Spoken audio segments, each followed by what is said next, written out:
Drone siluman TNI bikin OPM kocar-kacir di Intan Jaya.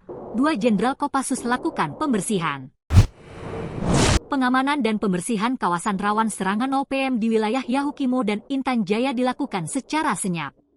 2 Jenderal Kopassus utusan Prabowo, yakni Panglima Komando Wilayah Pertahanan 3 TNI Letjen Bambang Trisnohadi dan Panglima Operasi Hameba Maijen Laki Avianto, bergerak cepat.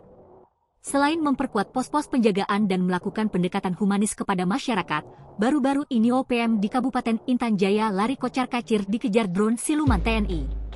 Dilansir dari Tribun Papua, Jumat 4 April 2025, dalam video tersebut anggota TNI berhasil melacak markas OPM di Intan Jaya dan melakukan serangan menggunakan drone.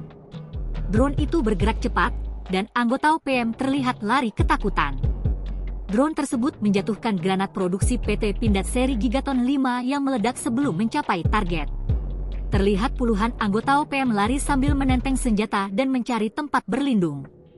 Letjen Bambang Trisnohadi menyatakan bahwa pasca penembakan di Intan Jaya dan Yahukimo, TNI langsung melakukan pengamanan dan pembersihan yang dipimpin oleh Panglima Operasi Hameba Maijen Laki Avianto. Selain penyisiran, pihaknya memperkuat pengamanan dan pengawasan, bahkan mendirikan 1 pos lagi di Anggrup, Yahukimo. TNI juga melakukan pemulangan terhadap penduduk sipil yang sempat mengungsi ke hutan-hutan Papua. Setelah kegiatan evakuasi, TNI sedang bersiap mengirimkan pasukan dan alutsista termasuk helikopter, pesawat, dan perlengkapan lainnya. Misinya adalah melaksanakan pembersihan dan pengamanan, ucapnya. Diketahui, pengamanan ini dilakukan menyusul 2 insiden dan ancaman dari Sepdi Sambong, juru bicara OPM, yang mengancam akan menembak pesawat pengangkut pasukan TNI dan peralatan lainnya. Download Tribun X sekarang, menghadirkan lokal menjadi Indonesia.